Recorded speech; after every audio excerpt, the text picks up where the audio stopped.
Si mamá no quiere mudarse a un asilo, entonces haz tus maletas y vete de mi casa.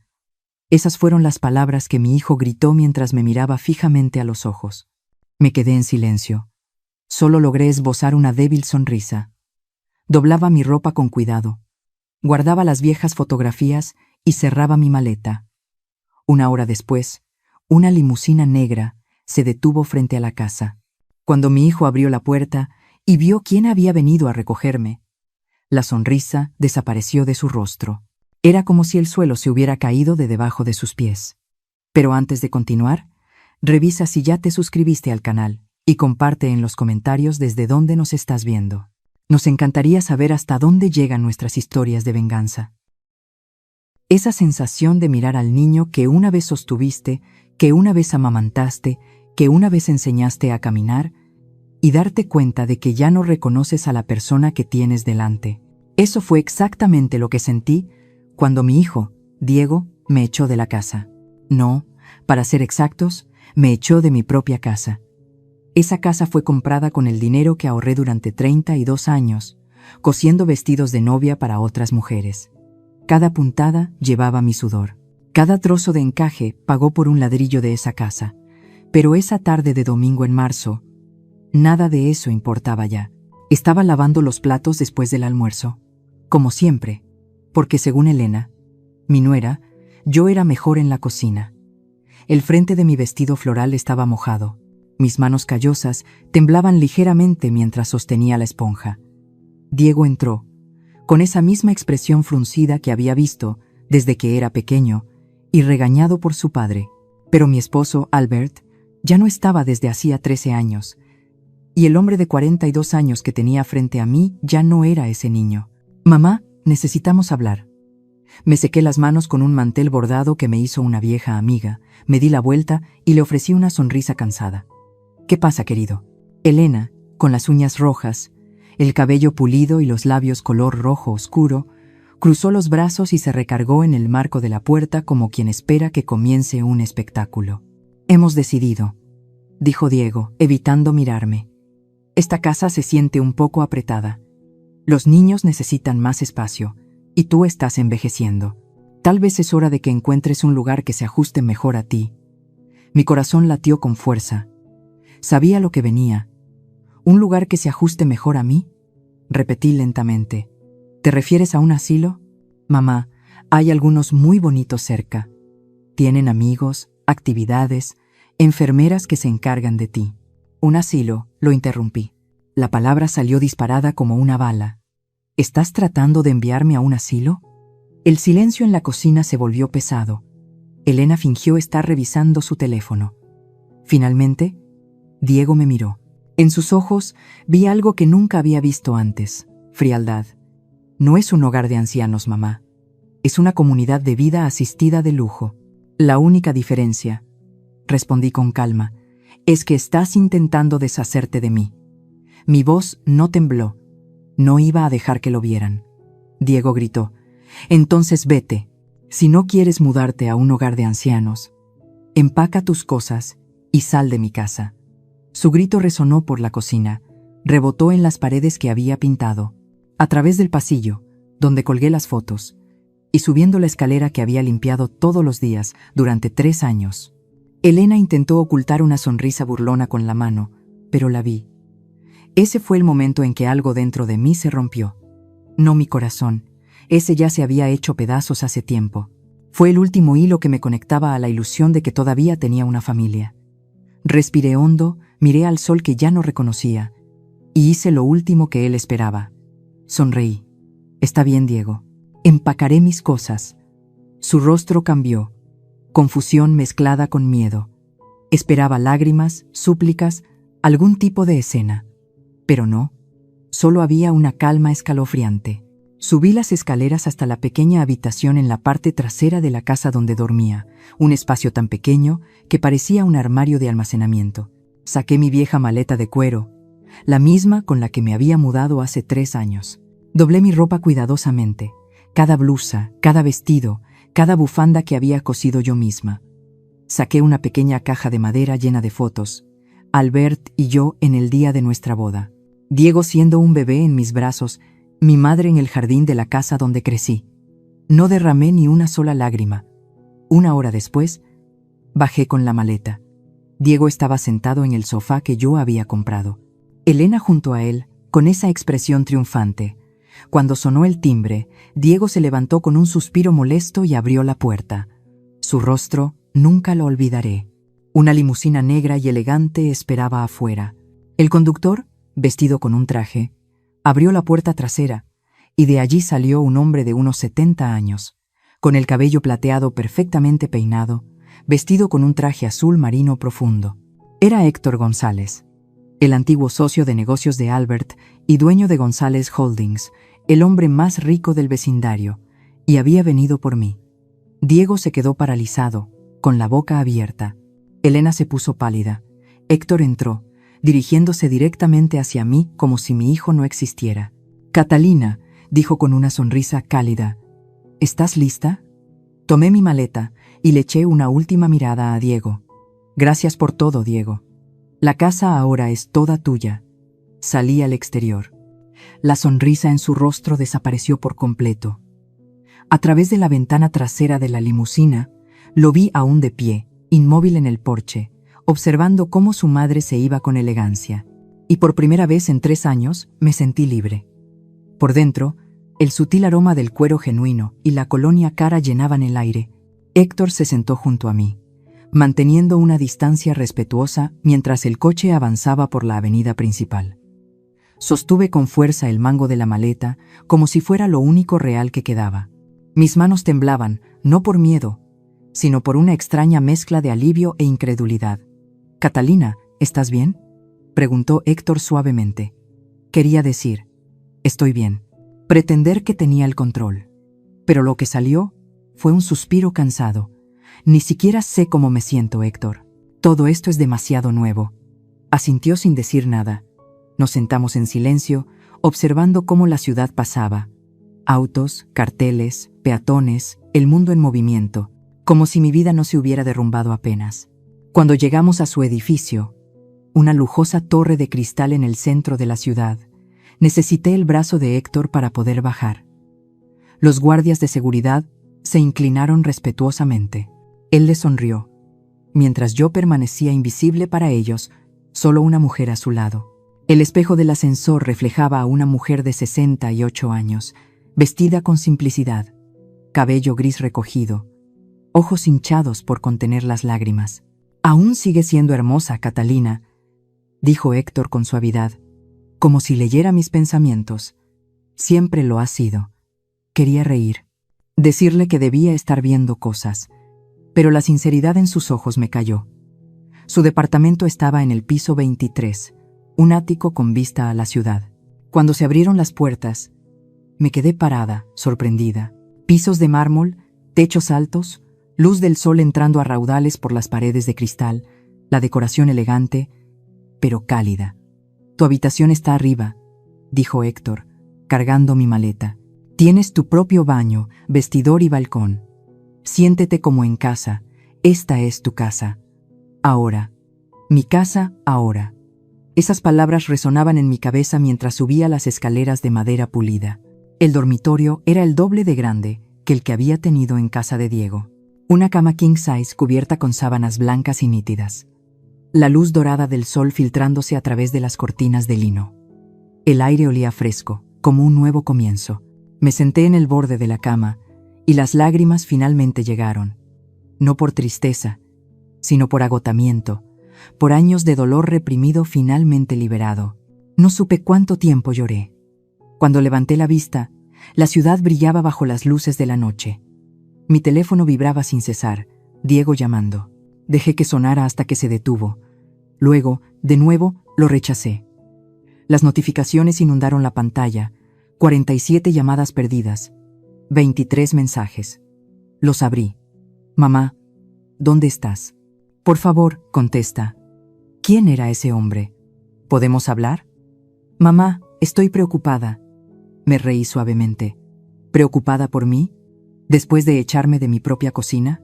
Apagué el teléfono. Un suave golpe en la puerta.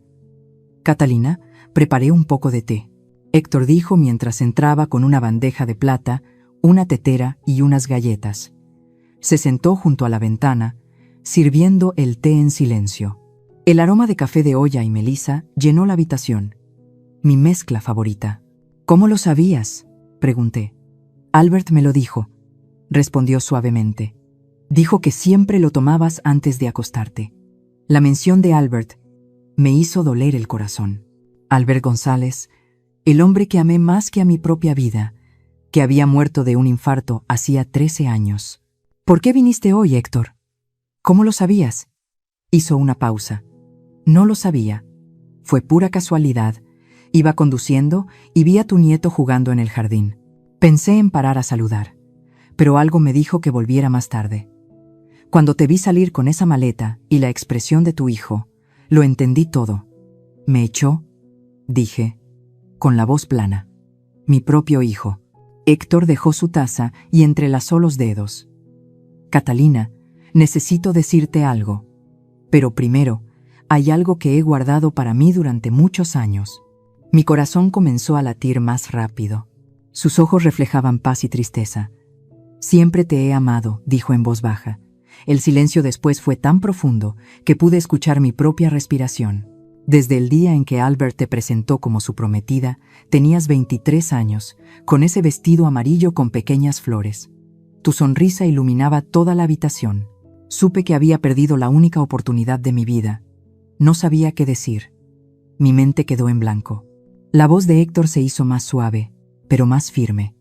Albert era mi mejor amigo, y tú lo amabas, así que guardé mis sentimientos para mí.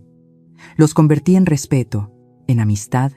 Me casé con Luisa, tuve hijos, construí mi vida, pero Catalina se detuvo, su voz quebrándose.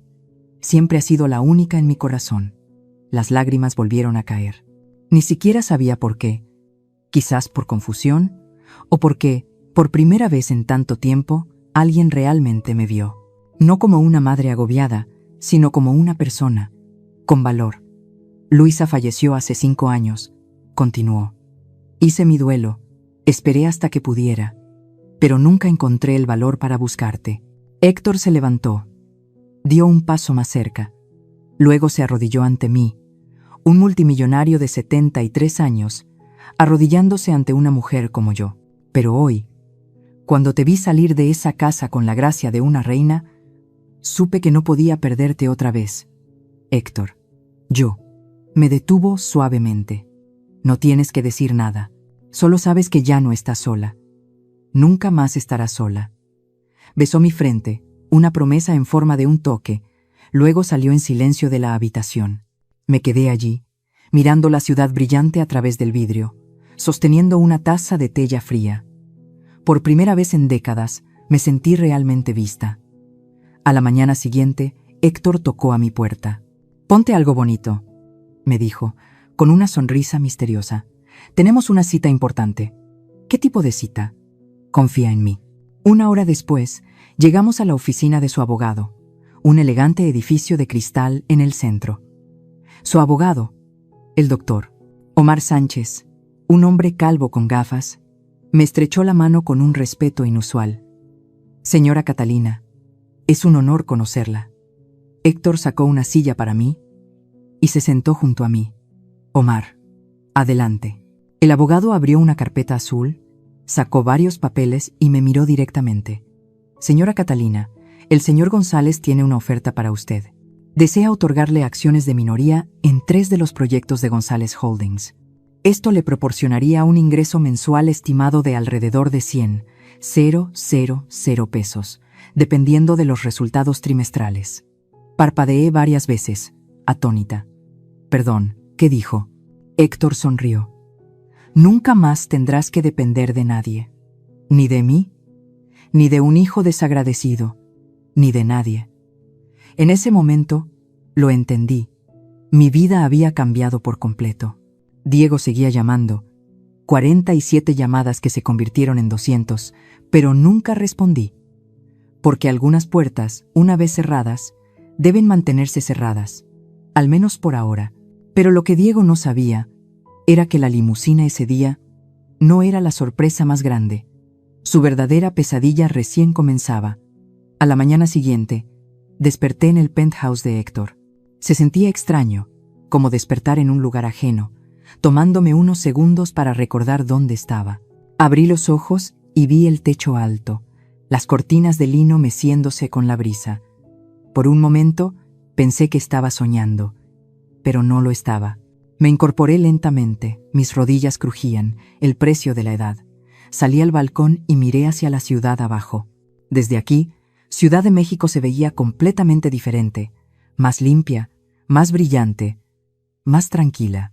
Ya no era la vista gris desde la pequeña habitación de la casa de Diego, donde solo veía una pared gris y un tanque de agua oxidado. Una ola fría me envolvió. Había ignorado demasiadas cosas, pasado por alto demasiadas señales, tragado innumerables pequeñas crueldades solo para mantener la paz. Me senté en la silla colgante del balcón y dejé que los recuerdos inundaran mi mente. 3 años atrás, vendí mi pequeño departamento de 2 recámaras, pagado con años de costura de vestidos de novia. Cada metro cuadrado lo había ganado con sudor y aguja. Diego vino un sábado por la tarde con Elena y esa sonrisa encantadora. Mamá, debe ser solitario vivir sola. ¿Y si algo te pasa? Ya no eres tan joven. Edad, esa palabra que usaban como una sentencia.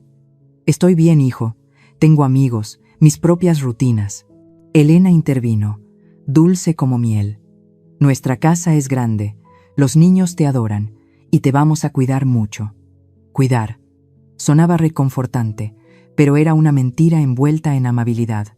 Diego se rascó la cabeza, luciendo incómodo como solía hacer cuando era niño. En realidad, estamos pensando en abrir otra sucursal, pero nos falta dinero. Si vendieras tu departamento e invertías con nosotros, sería como una sociedad familiar. Así que lo vendí. Vendí el departamento por unos 180,000 pesos y entregué todo a mi hijo, creyendo que estaba invirtiendo en su futuro, en el futuro de nuestra familia. Pasaron 3 años y nunca vi ni un solo centavo de vuelta. Los recuerdos llegaban capa tras capa, pérdida tras pérdida. Las joyas de mi abuela Clarice desaparecieron. Un broche de perlas, un anillo de oro con una amatista y un collar de ámbar. No eran caras, pero eran reliquias invaluables de cuando ella huyó de Europa durante la guerra. Las había guardado en una pequeña caja de terciopelo azul dentro del cajón de mi tocador. Un día, la caja desapareció. Tal vez la pusiste en otro lugar y lo olvidaste, dijo Diego, sin apartar la vista de su teléfono. No lo olvidé. Sabía exactamente dónde la había dejado. Elena estaba en la puerta, sonriendo débilmente. Madre política, honestamente, a tu edad es normal olvidar cosas. Mi abuela era igual justo antes de mudarse al asilo. El mismo asilo que ella llevaba mucho tiempo sugiriendo. Nunca volví a ver esas joyas. 6 meses después, vi una foto de Elena de vacaciones en Cancún, usando una pulsera idéntica a la mía. Cuando le pregunté sobre eso, se rió. «Ay, la compré en un mercado de artesanías en México». No reaccioné, no armé un escándalo. Tragué mis lágrimas y traté de creerle, porque tenía miedo. Miedo de perder a mi hijo, miedo de quedarme sola, miedo de admitir que había criado a un hombre tan débil que no podía defender a su propia madre. Pero el peor recuerdo fue de una noche de verano, hace 8 meses. Bajé a la planta baja a tomar un vaso de agua y escuché la voz de Elena en la sala. «Mamá, unos meses más y ella estará en ese asilo. Convertiré su cuarto en mi vestidor». Se rió. No sospecha nada. Es tan ingenua. Aún cree que su hijo la quiere. Me congelé en la escalera, sujetándome del pasamanos para no desplomarme. «Ya hemos gastado casi todo el dinero de la venta de su departamento», continuó. «Pero no te preocupes. Una vez que se vaya, venderemos esta casa. Compramos una más pequeña y nos quedará dinero de sobra. Diego, él hace todo lo que yo le diga. Los hombres débiles son fáciles de controlar». Subí de nuevo a mi habitación y lloré hasta que mi almohada estuvo empapada, pero aún así no hice nada, porque, en el fondo, seguía esperando que Diego se diera cuenta, que defendiera a su madre. ¡Qué tonta fui! Los meses siguientes fueron pura humillación. Elena me trataba como si fuera una empleada doméstica. «Madre política, como ya no trabajas, Déjame concentrarme en mi carrera. ¿Puedes encargarte de la casa? ¿Está bien? Un trato justo. Así que yo limpiaba, cocinaba, lavaba la ropa, cuidaba a los niños. Hacía el almuerzo para 8 personas cada domingo cuando su familia venía. A cambio, tenía un techo sobre mi cabeza, una habitación pequeña y la ilusión de seguir siendo parte de la familia. Catalina, calienta la comida de Pablo. Catalina, plancha mi ropa. Catalina, baña a Alejandra. Necesito salir. Nunca una sola palabra de por favor o gracias. Diego simplemente se quedaba ahí, pretendiendo no darse cuenta. Una tarde, mi nieto Pablo, de 8 años, trajo a casa un dibujo de su familia. Su papá, su mamá, su hermanita y una pequeña figura en la esquina. ¿Quién es este?, le pregunté. ¿Eres tú, verdad? La maestra nos dijo que dibujáramos a nuestra familia, pero mamá dijo que tú no eres realmente parte de ella, solo estás aquí por ahora. Sus palabras atravesaron mi pecho como un cuchillo. ¿Y qué piensas tú, cariño?, le pregunté suavemente. Él sonrió inocentemente. Creo que eres familia. Haces pastel de chocolate cada viernes. Fue lo más dulce y lo más doloroso que jamás haya escuchado. Ahora, sentada en el balcón del penthouse, podía recordar cada humillación, cada lágrima que tragué. Y luego me di cuenta de que algo dentro de mí había cambiado. No era enojo ni tristeza, era claridad. Durante 3 años, acepté las migajas de cariño, borrándome solo para quedarme, desvaneciéndome lentamente bajo el miedo de ser echada. Y al final, me echaron igual, porque para alguien como Elena, nunca sería suficiente, solo una carga de la que deshacerse. Y Diego, mi hijo, ya había tomado su decisión hace mucho. Yo simplemente había estado ciega, aferrándome al recuerdo del pequeño niño que alguna vez fue, negándome a ver el cobarde en el que se había convertido. Tomé mi teléfono. 213 llamadas perdidas. Los mensajes seguían llegando. Mamá, por favor, contesta. Mamá, necesitamos hablar. No quise decir lo que dije. No lo quiso decir, pero lo dijo. Lo gritó. Me echó como a la basura. Bloqueé su número. Héctor tocó y entró con una bandeja de desayuno. Tostadas, mantequilla, atole y un vaso de jugo de naranja fresco. ¿Durmió bien? Mejor que nunca en los 3 años pasados, respondí. Y era cierto. Se sentó, observándome con atención. Te ves diferente de ayer. Estoy recordando, dije despacio, todas las veces que me quedé callada cuando debería haber hablado. Héctor asintió, sus ojos llenos de comprensión. ¿Qué vas a hacer ahora? Lo miré. Luego, miré el vasto panorama de la ciudad que casi había olvidado. Ahora voy a hacer lo que debería haber hecho hace mucho. ¿Qué es eso? Sonreí, no la sonrisa del dolor esta vez, sino de determinación. Voy a recordar quién soy. Y cuando una mujer recuerda quién es realmente, aquellos que alguna vez la miraron desde arriba, aprenderán una lección que nunca olvidarán. 2 días después, Héctor me llevó a un enorme edificio comercial en el centro. Las fachadas de vidrio brillaban. La seguridad era estricta. El aire estaba impregnado con el olor a poder y dinero de los bufetes de abogados de alto nivel. Confía en mí, me dijo, apretando suavemente mi mano mientras entrábamos al ascensor. En el 12º piso, una placa dorada brillante decía Samson y Asociados, Derecho Corporativo. El abogado Omar nos esperaba en una sala de juntas amplia, con una mesa de nogal, sillas de cuero y estantes llenos de libros de derecho que parecían más decorativos que útiles. Pero lo que llamó mi atención no fueron el lujo ni los estantes imponentes, sino la carpeta azul sobre la mesa. Sobre ella, escrita de manera ordenada, estaba un nombre: Albert González. Mi corazón se detuvo. Señora Catalina, por favor tome asiento, dijo Omar, señalando la silla frente a él. Me senté, mis piernas casi cediendo. Héctor se sentó a mi lado, aún sujetando mi mano. Ese toque era lo único que me mantenía anclada. Omar abrió la carpeta. Una pila de documentos, sellos, firmas, certificados. Antes de comenzar, dijo, mirándome por encima de sus gafas, necesito preguntarle, ¿sabía usted que su difunto esposo fue cofundador de González Holdings? Lo sabía, respondí. Albert y Héctor comenzaron esa empresa juntos en los años 90. Y, ¿sabía usted que cuando él falleció, sus acciones deberían haberse dividido entre los herederos legales? Sí, mi hijo Diego me dijo que todo le pertenecía a él. Al menos eso fue lo que me dijo. Héctor y Omar intercambiaron una mirada. Esa mirada que precede una verdad devastadora. Señora Catalina, dijo Omar sacando otra carpeta. Su hijo le mintió. El mundo a mi alrededor parecía detenerse. ¿Qué quiere decir con eso?, exclamé.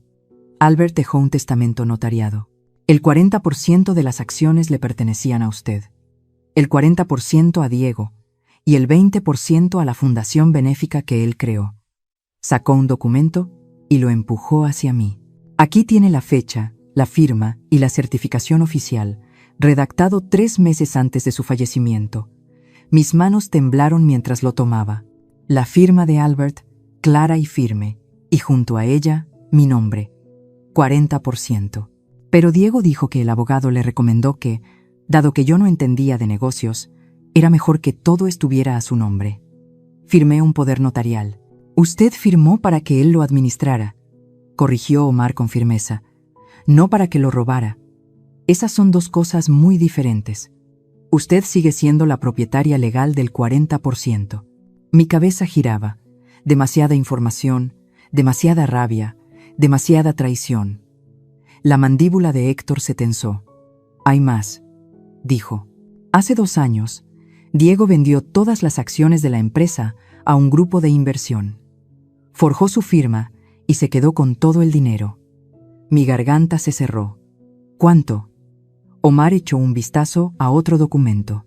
La empresa estaba valorada en aproximadamente 4.200.000 pesos. El 40% de eso equivale a 1.680.000 pesos, incluyendo intereses, ajustes de valoración y daños emocionales. El total ahora es de aproximadamente 2.300.000 pesos. 2.300.000. Mientras me echaban de mi propia casa, durmiendo en una habitación pequeña, humillada cada día mientras mi hijo se sentaba sobre ese dinero. Quiero demandar, dije, con la voz firme. Quiero que todo se devuelva con intereses, sanciones y justicia. Omar sonrió con la sonrisa de un abogado que sabe que está a punto de ganar. La demanda está lista. Solo falta tu firma. Tomé la pluma y firmé 3 copias, cada trazo una declaración de guerra. Diego será notificado dentro de las próximas 48 horas, dijo Omar. Tendrá 15 días para responder. Pero con estas pruebas, firmas falsas, registros bancarios, documentos originales, no tiene escapatoria. Mientras salíamos de la oficina, mi mente daba vueltas, pero en mi pecho sentía una nueva sensación. Poder. En el camino de regreso, Héctor paró en un café y pidió 2 expresos. Me miró seriamente. Catalina, ¿estás segura? Demandar a tu propio hijo no será fácil. Él se defenderá. Elena lo seguirá envenenando, y tus nietos, lo interrumpí. Mis nietos necesitan crecer sabiendo que su abuela no era alguien que se dejaba pisotear, que el respeto propio no tiene precio, y que robarle a tu propia madre tiene consecuencias. Héctor sonrió, el orgullo brillando en sus ojos. Así es como te conozco, Catalina. Esa noche, apagué mi teléfono después de recibir más de 400 llamados perdidos y dormí el sueño más profundo que había tenido en años. Sin culpa, sin miedo, sin remordimientos. 2 días después, el teléfono fijo de Héctor sonó a las 7 de la mañana. Era Omar. Ya le entregaron la demanda. Por su reacción, diría que hoy es el peor día de la vida de tu hijo. Colgué y miré por la ventana. El sol se alzaba sobre el horizonte de Ciudad de México. Y yo apenas comenzaba. Diego pensó que era astuto, que nunca me enteraría. Pero olvidó algo. Soy hija de inmigrantes italianos. Y los italianos, cuando eres traicionada, recupera todo. Han pasado 3 semanas desde que el tribunal emitió la citación. 3 semanas de total silencio por mi parte, 3 semanas en las que Diego probablemente envejeció 10 años. Lo sabía, porque Héctor había contratado a un detective privado, no por venganza, sino como parte de su estrategia. Conocer a tu enemigo es mitad de la batalla. Y sí, mi hijo ahora se había convertido en mi enemigo. Esa mañana de sábado, decidí que era el momento de mirarlo a los ojos. No por nostalgia, no por reconciliación, sino porque hay conversaciones que deben ser cara a cara. Volví a encender mi teléfono después de semanas de silencio. Contestó de inmediato. Mamá, gracias a Dios, necesitamos hablar. Esto es un gran malentendido, puedo explicarlo. El restaurante de Grant. Esta noche, a las 8, tú y Elena. No lleguen tarde. Colgué antes de que pudiera responder. Héctor, sentado en su sillón con una taza de café, se rió. Eres magnífica cuando tienes el control. Aprendí de los mejores, le dije, guiñándole un ojo.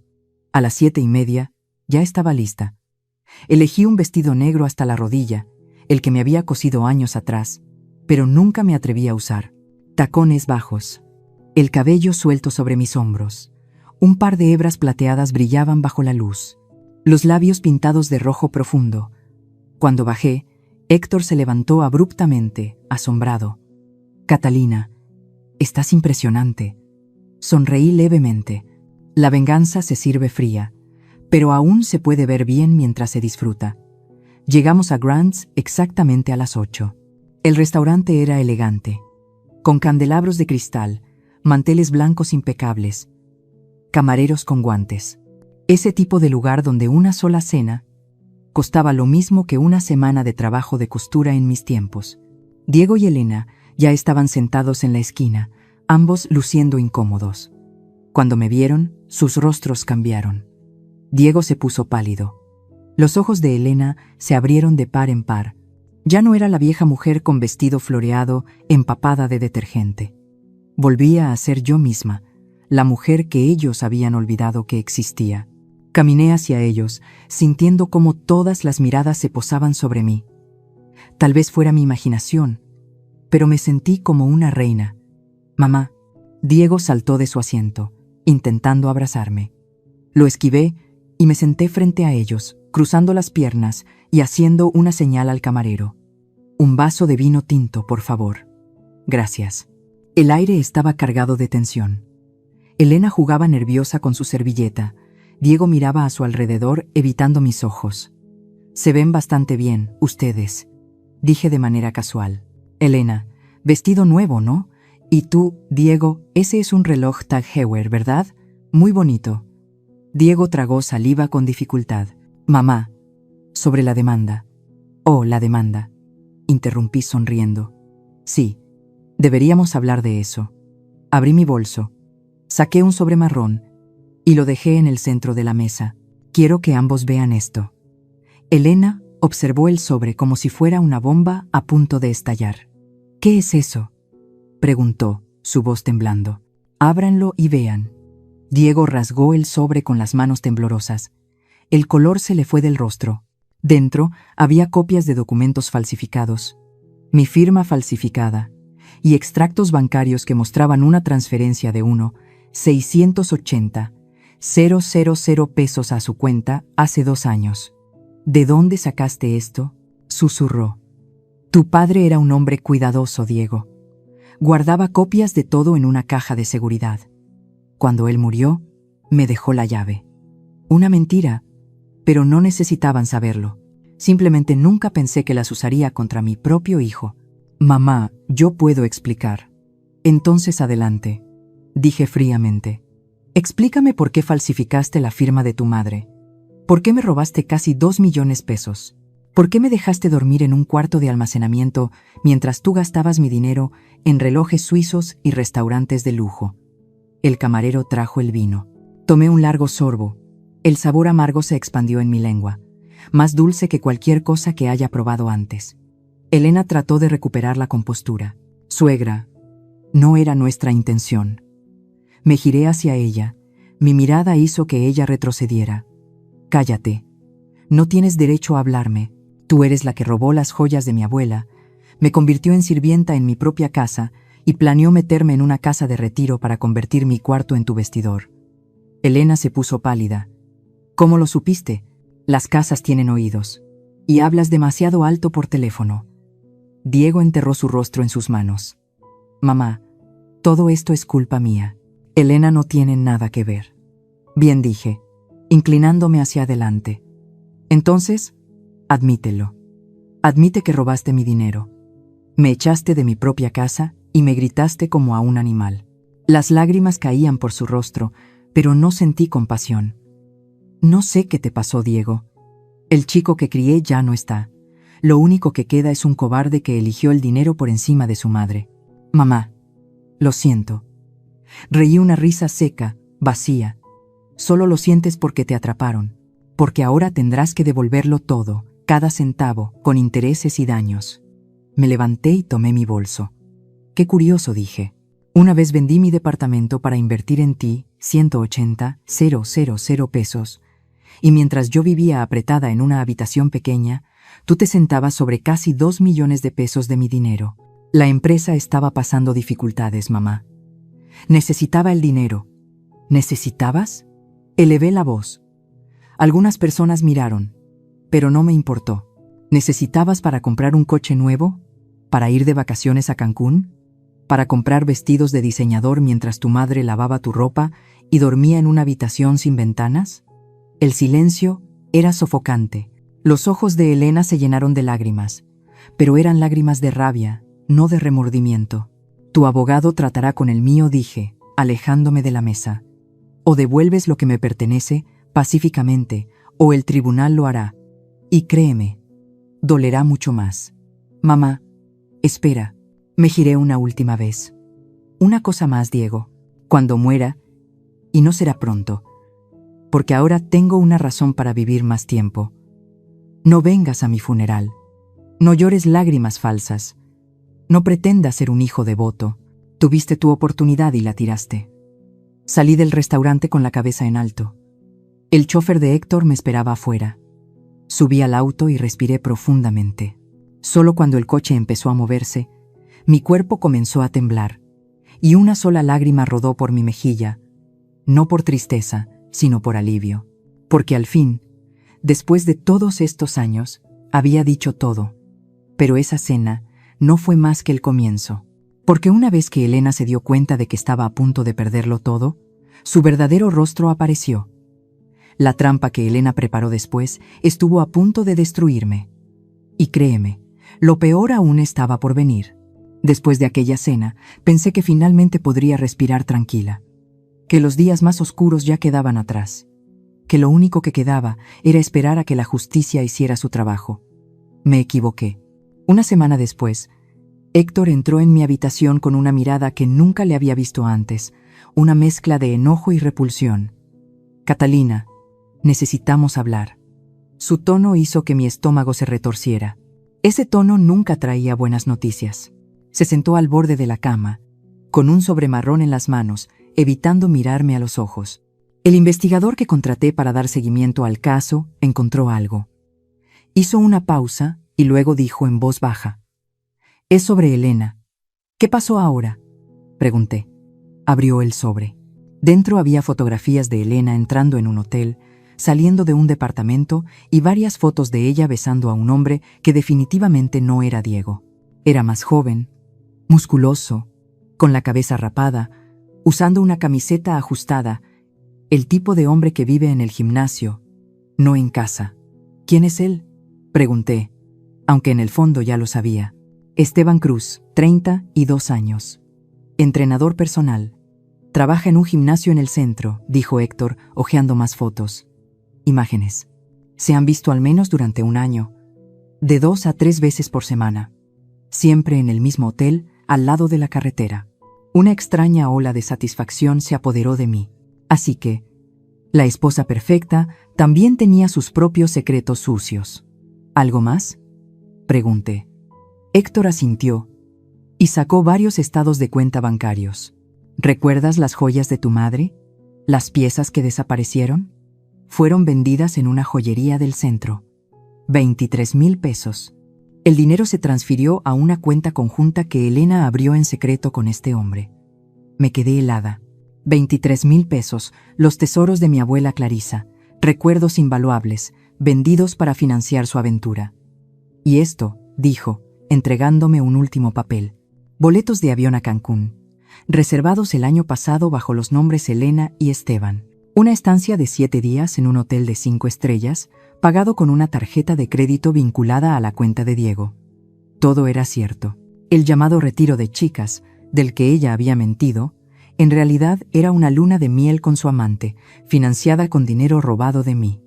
¿Diego sabe?, pregunté. Héctor suspiró. Sí, lo sabe. Hace 6 meses, el investigador encontró mensajes antiguos. Diego se enteró, Elena lloró, rogó perdón, prometió dejarlo y él lo aceptó. ¿Lo aceptó? No lo podía creer. Él tiene miedo de ella, dijo Héctor en voz baja. Miedo al divorcio, a perder a los niños, a quedarse solo. Así que eligió fingir que no sabía nada. Caminé hacia la ventana, mirando el tráfico abarrotado abajo. Mi hijo, el mismo hombre que me había robado, era demasiado débil para echar fuera a la mujer que lo traicionó. Dale todo a Omar, dije fríamente. Esto cambia todo el caso. Héctor frunció el ceño. ¿Qué quieres decir? Elena manipuló a mi hijo. La usó para acceder a los bienes familiares, vendió las pertenencias de mi madre para financiar su aventura. Eso no es solo infidelidad, eso es fraude. Quiero verla en prisión. Héctor sonrió con agudeza. Ya estoy arreglando eso, 2 días. Más tarde, toqué el timbre de la casa que solía ser mía. Elena abrió la puerta, forzando una sonrisa llena de odio. ¿Qué quieres? Quiero hablar a solas con mi hijo. Estaba a punto de objetar, pero Diego apareció detrás de ella, delgado, con los ojos hundidos. Déjala entrar, Elena. Entré, sintiendo una ola de extrañeza. Todo seguía igual. Los muebles, los cuadros, el suave aroma a lavanda, pero este lugar ya no era mi hogar. Diego me condujo a su oficina y cerró la puerta. Nos miramos en silencio. Él lucía frágil, encorvado, como si hubiera envejecido 10 años. Sé sobre Elena y Esteban, dije sin rodeos. Se congeló. Sus labios se abrieron, luego se cerraron de nuevo. Ninguna palabra salió. Sé que ella te ha estado engañando. Sé que lo descubriste y no dijiste nada. Sé que vendió las joyas de la abuela Clarisa para pagar su viaje con él. Me acerqué. Y sé una cosa más. Eres un cobarde. Mamá, no es tan simple. Es exactamente tan simple. Grité. Ella te manipula, te usa, te traiciona, y aún así, elegiste echar a tu madre en vez de a ella. Diego rompió a llorar, sollozando. Tengo miedo, mamá. Miedo de perder a los niños. Miedo de quedarme solo. Miedo de vivir sin ella. En ese momento lo entendí. Mi hijo no solo era débil, estaba atrapado en una relación tóxica tan profunda que ni siquiera veía que era una víctima. Elena lo había vaciado, lo había convertido en un títere. Una parte de mí sentía lástima, pero la mayor parte, la que más profundamente había sido herida, no podía perdonar. Diego, mírame. Le tomé la cara, forzándolo a que me mirara a los ojos. Tienes que elegir. O despiertas y te das cuenta de que ella está destruyendo tu vida, o perderás todo. La empresa, el dinero, los hijos y a tu madre. Lloró con más fuerza. No quiero perderte, mamá. Entonces haz algo. Demuéstralo. Retrocedí. Porque si sigues viviendo así, ya has perdido. Salí de la habitación. Elena estaba en la sala. Claramente había escuchado todo. Pasé junto a ella sin mirarla, pero me detuve en la puerta. Ah, Elena, dije fríamente. Espero que hayas disfrutado esos viajes a Cancún, porque el próximo será hacia la prisión. Su rostro se desmayó, mientras yo salía, llena de algo que no había sentido en mucho tiempo. Verdadera fuerza. Esa noche, el abogado Omar me llamó. Catalina, tenemos un problema. Mi corazón se apretó. ¿Qué tipo de problema? Elena acaba de solicitar una orden de restricción contra ti. Afirma que amenazaste su vida delante de testigos. Me quedé paralizada. También solicitó que la corte restrinja tu contacto con los niños, diciendo que tu presencia es psicológicamente dañina para ellos. El mundo se desplomó a mi alrededor. Eso es imposible. Es posible. Y lo hizo. La audiencia es la próxima semana. Dejé caer el teléfono. Mis manos temblaban. Elena había jugado sucio. Muy sucio. Y por primera vez, desde que dejé esa casa, sentí verdadero miedo. Miedo de perder a Pablo y Alejandra, miedo de no volver a verlos, miedo de que esa mujer venenosa pudiera ganar. Pero se olvidó de algo. Nunca te metas con los nietos de una abuela italiana, porque todo veneno tiene su antídoto. Y lo que hice a continuación, lo cambió todo. Esa semana fue la peor desde que todo comenzó, incluso peor que el día que me echaron. Podía soportar la humillación, la traición, la pérdida, pero que me prohibieran ver a mis nietos. Esa era una línea que nadie podía cruzar.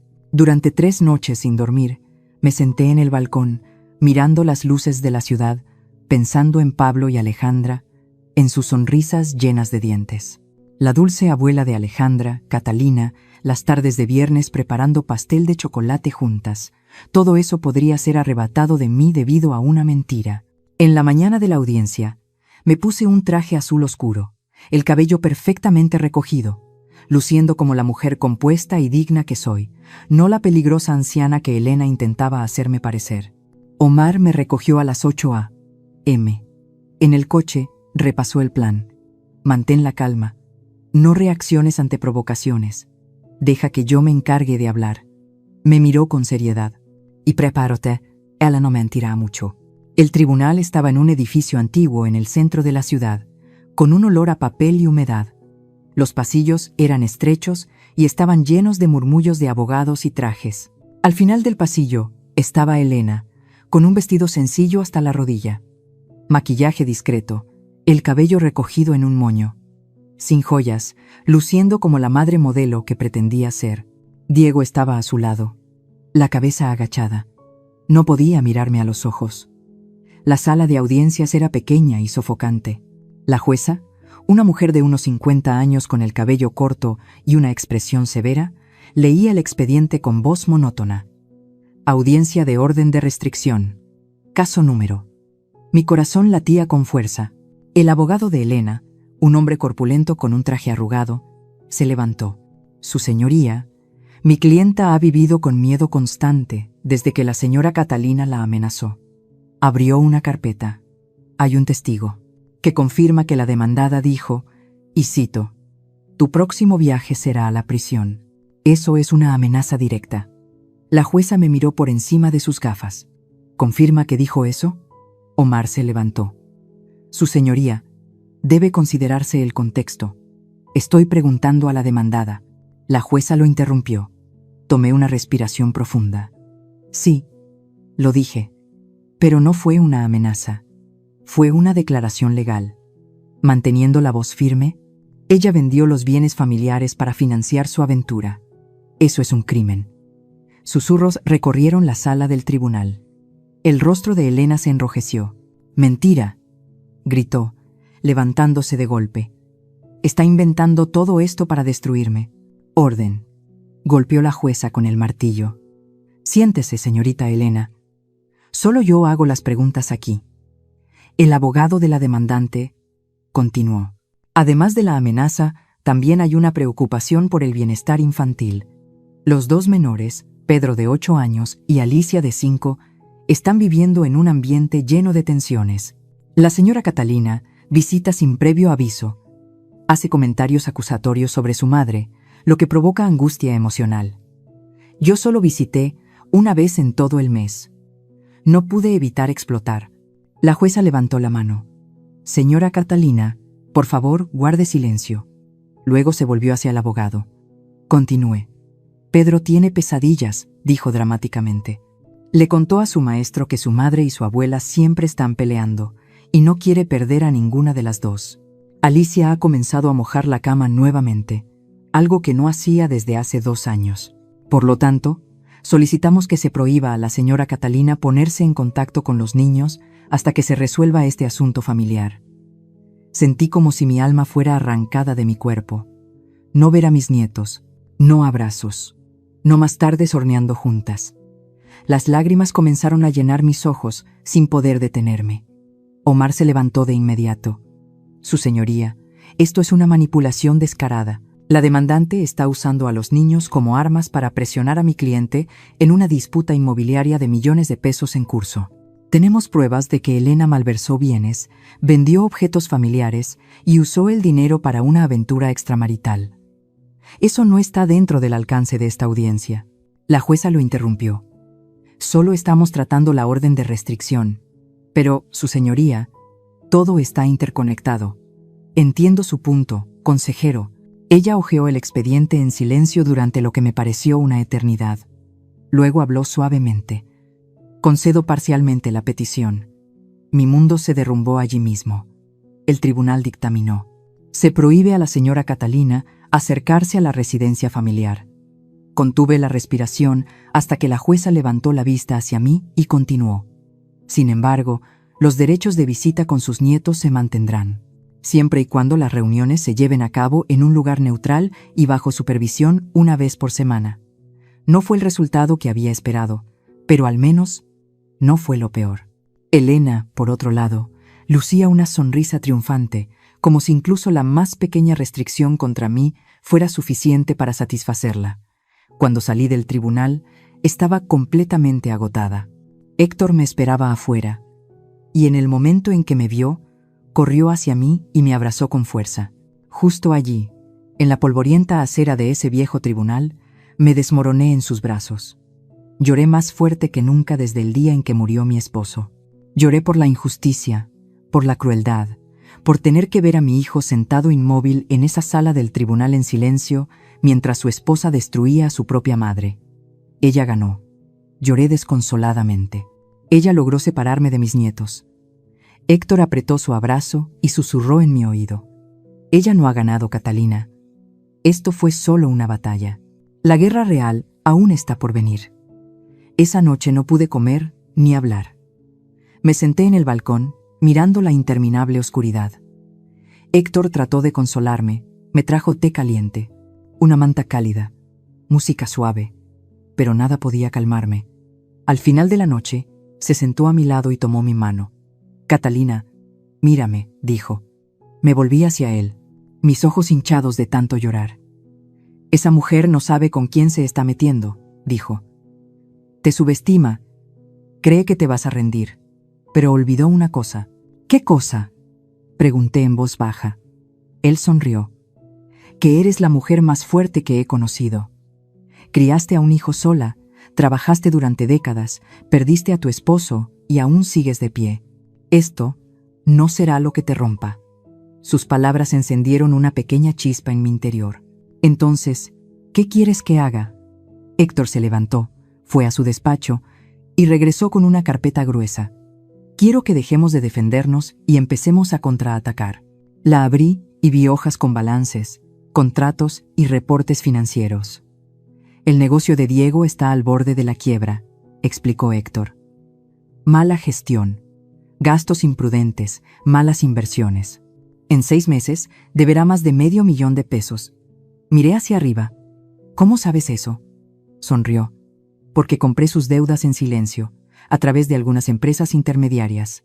Ahora soy su mayor acreedor. Puedo hacer que su empresa colapse cuando quiera. Me tomó unos segundos procesar lo que acababa de decir. ¿Lo hiciste? ¿Por mí? Héctor me miró fijamente durante un largo rato. Lo hice porque Diego merece las consecuencias, y porque ahora tú decides su futuro. Miré hacia los documentos, esos números rojos, dándome cuenta de que el destino de mi hijo estaba literalmente en mis manos. Por primera vez en días, sonreí. Elena podía jugar sucio, pero se le había olvidado que las abuelas italianas también saben jugar, y cuando luchan, luchan para ganar. A la mañana siguiente, desperté con una claridad que no sentía desde hacía años. Ya no era rabia lo que sentía, era estrategia. Bebí mi café y volví a leer los documentos de Héctor. La empresa de Diego estaba ahogada en deudas, impuestos no pagados, salarios vencidos, proveedores sin cobrar. Un desastre. A través de empresas fachada, Héctor controlaba ahora más de 520,000 pesos de esa deuda. Pero entre tanto papeleo, algo no me cuadraba. Llamé al abogado Omar. Necesito un contador forense. El mejor. ¿Sabes a quién me refiero? ¿Para qué?, me preguntó. Quiero que investiguen cada dólar de la empresa de mi hijo de los últimos 3 años. Cada factura, Cada transacción, cada gasto. ¿Qué estás buscando, Catalina? Me preguntó despacio. Pruebas, le dije. Pruebas de quién fue realmente el responsable de la caída de la empresa. Omar entendió inmediatamente. Está bien. Tendrás un informe completo en una semana. Mientras esperaba, hice algo que nunca pensé que haría. Contraté a un investigador privado especializado en bienestar infantil. Quiero saber cómo viven mis nietos, le dije al hombre serio. Sigue sus rutinas, comidas, asistencia a la escuela.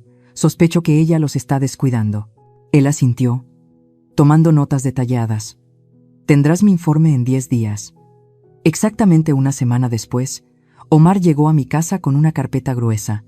Estaba serio, pero había una chispa de satisfacción en sus ojos. Siéntate, Catalina. Tienes que ver esto. Abrió la carpeta, revelando hojas de cálculo, gráficos y páginas marcadas con notas amarillas. Tu hijo no es un ladrón, dijo. Diego solo es incompetente, malas inversiones, confiar en las personas equivocadas. Su dinero ha sido drenado sistemáticamente por una sola persona. Contuve la respiración. ¿Elena?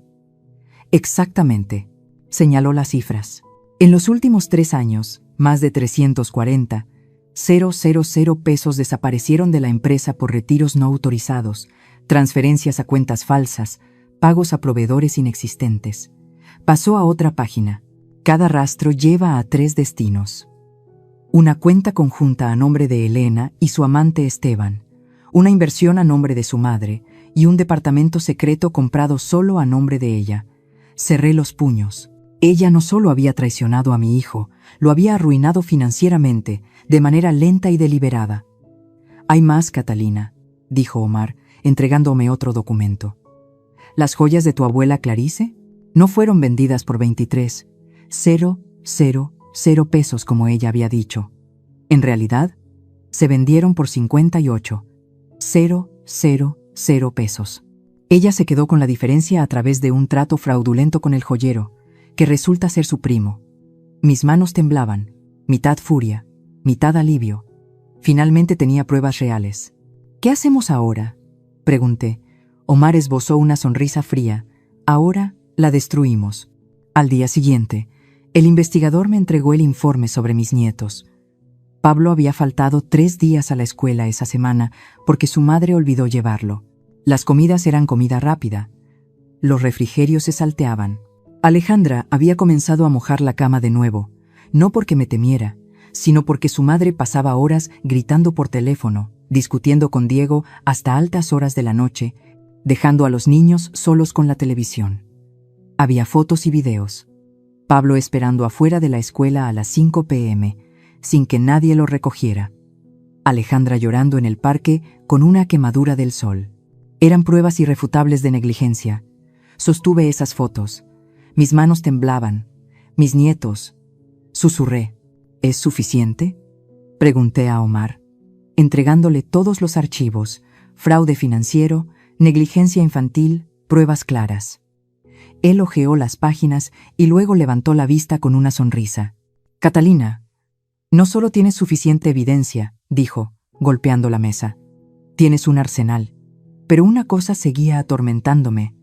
Diego, manipulado. Pero aún mi hijo.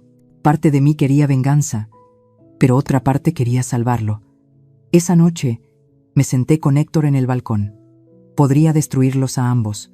Dije, tengo suficientes pruebas para mandar a Elena a prisión, ganar la custodia de los niños y arruinar a Diego. Pero miré hacia abajo. Él sigue siendo mi hijo. Héctor tomó mi mano. Entonces, ¿qué harás? Respiré hondo. Le daré una última oportunidad. Una. Pero en mis términos. Me giré hacia Héctor. Le haré una oferta. Borraré la deuda de 520,000 pesos si él hace 3 cosas. Divorciarse. Elena, de inmediato. Asista a terapia conmigo y los niños. Y reponga los 600,000 pesos que robó, incluso en pagos parciales. Si se niega, mi voz se tornó dura. Entonces terminaré con todo para ambos. Elena irá a prisión. Diego perderá todo, y yo me haré cargo de Pablo y Alejandra. Héctor me miró con admiración. Catalina, no solo eres fuerte, eres brillante. Al día siguiente, Omar redactó los términos del acuerdo, testigos, notariado, todo. Esta sería la última oportunidad de Diego para demostrar que le quedaba algo de decencia. La reunión estaba programada para el martes por la mañana en la oficina de Omar, un lugar neutral, con abogados, un terapeuta y 2 testigos oficiales. Llegué 15 minutos antes, con un sencillo vestido gris, el cabello recogido y sin joyas.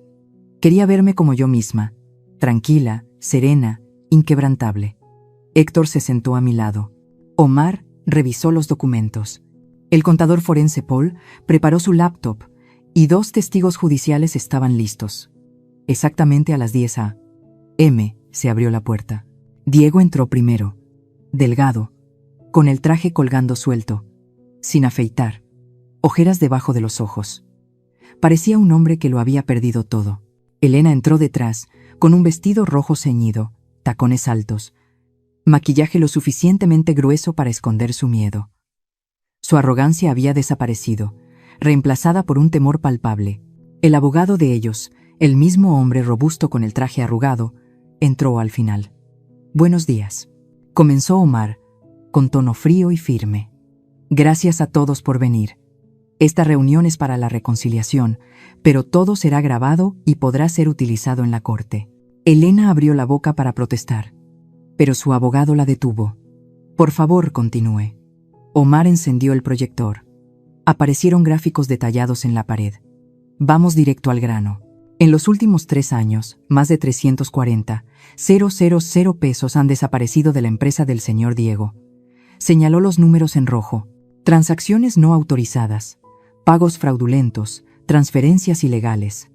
Los ojos de Diego se abrieron mientras se volvía hacia Elena, que ahora estaba pálida. «¿Qué? ¿Qué es esto?», tartamudeó. «Mentiras. Todas mentiras», gritó Elena. El contador forense, Paul, se levantó y habló con calma. «No hay nada aquí que sea fabricado, señora. Todos los datos fueron extraídos directamente del sistema contable de la empresa y contrastados con los estados bancarios y las facturas verificadas». Hizo clic para pasar a la siguiente diapositiva. Aquí está una transferencia de 53,000 pesos a una cuenta conjunta a nombre de Elena González y Esteban Cruz. El nombre del amante resonó en la sala como un disparo. Diego se levantó de golpe. Su rostro perdió todo color. «¿Esteban? ¿Tú? ¿Pusiste su nombre en tu cuenta?» «Diego, déjame explicarte». «¿Explicar qué?», respondí fríamente, mientras Paul pasaba a la siguiente diapositiva. Compra de propiedad en Miami. Apartamento de 2 recámaras con vista al mar. Precio: 280,000 pesos. La sala cayó en un silencio absoluto. Diego, tambaleándose, agarró la mesa para mantenerse de pie. Su rostro estaba completamente blanco. ¿Compraste una casa con él? ¿Con mi dinero? Elena estaba atrapada, sus ojos buscando una salida que no existía. «Y hay más», dije, mi voz cortando el aire como una cuchilla. Omar cambió a la siguiente diapositiva. Aparecieron fotos de mis nietos. Pablo sentado solo afuera de la escuela. El brazo quemado al sol de Alejandra. Registros de días escolares perdidos. Comidas saltadas. Mientras tú estabas ocupada con tu amante y robando dinero, dije lentamente. Tus hijos estaban siendo descuidados. El terapeuta presente abrió un archivo. Contacté a la escuela. El director está profundamente preocupado. Pablo muestra signos de agresión. Y Alejandra ha tenido un retroceso en su desarrollo. Diego se derrumbó, enterrando su rostro en sus manos. No lo sabía, Dios. No lo sabía. Porque nunca miraste. Grité, perdiendo el control por primera vez. Estabas demasiado ocupado siendo su esclavo para ver que ella lo estaba destruyendo. Todo lo que es tu empresa, tus hijos y tu madre. Elena se levantó de golpe señalándome. Eres solo una mujer amarga. Estás haciendo esto porque no soportas que tu hijo tenga su propia vida. ¿Su propia vida? Me levanté también. ¿Llamas vida a la traición, el fraude y el abandono infantil? Eres una mentirosa, una ladrona y una pésima madre. Basta. Omar golpeó la mesa con la mano. Los dos, siéntense. Tomé una respiración profunda y recobré mi compostura. Elena siguió de pie, temblando de ira. Su abogada se inclinó y susurró: «Siéntate. Estás empeorando esto». Ella se sentó, clavándome una mirada llena de dagas. Omar abrió la última carpeta. «Diego, ahora es tu turno». Colocó un documento frente a mi hijo. «Tu empresa debe 520,000 pesos. Esas deudas han sido adquiridas por el señor Héctor González a través de intermediarios. Él tiene el derecho legal de iniciar un proceso de quiebra en cualquier momento». Diego miró a Héctor, luego a mí, con incredulidad en los ojos. Omar continuó: «Sin embargo, hay una oferta. Tu madre está dispuesta a borrar toda la deuda si aceptas 3 condiciones». Deslicé el contrato hacia mi hijo. Diego lo leyó en voz alta, temblando. Inmediatamente divorciarse de Elena, asistir a terapia familiar por al menos 1 año y devolver los 680,000 pesos tomados de los bienes de mi padre en 10 años, sin intereses. La habitación quedó en silencio. Lo miré directamente a los ojos. «Si aceptas, te ayudaré a reconstruir tu vida. La empresa puede recuperarse. Podrás reclamar tu lugar como padre, algo que esos 2 niños necesitan desesperadamente». «¿Y si me niego?», susurró. «Si te niegas», respondí con firmeza, «lo acabaré todo. Elena será procesada por fraude y malversación. Te declararé en quiebra. Y pelearé por la custodia completa de Pablo y Alejandra, porque ambos han demostrado no ser aptos para ser padres». Elena gritó: «No lo firmes, no lo hagas». «Diego, ella solo está haciendo una farsa». Omar deslizó otro conjunto de papeles hacia ella. «Esta es la denuncia oficial ya presentada. Cargos: fraude, falsificación y malversación. Los documentos se enviarán al tribunal esta mañana». El rostro de Elena se puso pálido. Diego miró el papel, luego a mí y finalmente de nuevo a ella. «Diego, no hagas esto», suplicó Elena, con las lágrimas corriendo por su rostro. «Piensa en los niños, en nuestra familia». «Familia». Diego se volvió hacia ella, su voz baja pero firme. «Tú destruiste esta familia. Robaste mi empresa. Me traicionaste. Usaste el dinero de mi madre para comprar una casa con tu amante. ¿Y ahora te atreves a hablar de familia?». Tomó la pluma y firmó. Elena gritó, maldijo, e intentó arrebatarle los papeles de las manos. Pero un guardia de seguridad del edificio la detuvo. «Cobarde, traidora, te vas a arrepentir de esto». Diego la miró. Su voz temblaba, pero se mantenía firme. «Ya lo he lamentado. Lamenté haber desperdiciado 13 años antes de darme cuenta de quién eres realmente». Elena fue escoltada fuera de la habitación, aún gritando. Cuando la puerta finalmente se cerró, el silencio llenó el espacio. Diego colapsó en su silla, hundió su rostro en sus manos y lloró desconsoladamente. Me acerqué, puse mi mano sobre su hombro y susurré: «Ahora comenzamos de nuevo, desde cero, juntos». Me abrazó y lloramos, porque hay cosas que, aunque rotas, aún pueden repararse. Pero la historia no había terminado aún. Aún quedaba una cosa, la más importante de todas.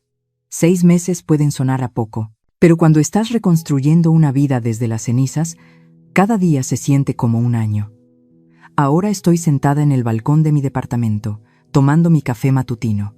La luz del sol de septiembre entra por la ventana, cálida sobre mi piel. Abajo, Ciudad de México se está despertando. Tráfico, bocinas, el ritmo de la vida. Aquí arriba, por fin, tengo paz. Tanto ha cambiado. Elena está cumpliendo 200 horas de servicio comunitario, limpiando un centro infantil público. Ha perdido todo. El departamento frente al mar fue subastado para pagar las deudas. Su amante, Esteban, desapareció en el momento en que se acabó el dinero.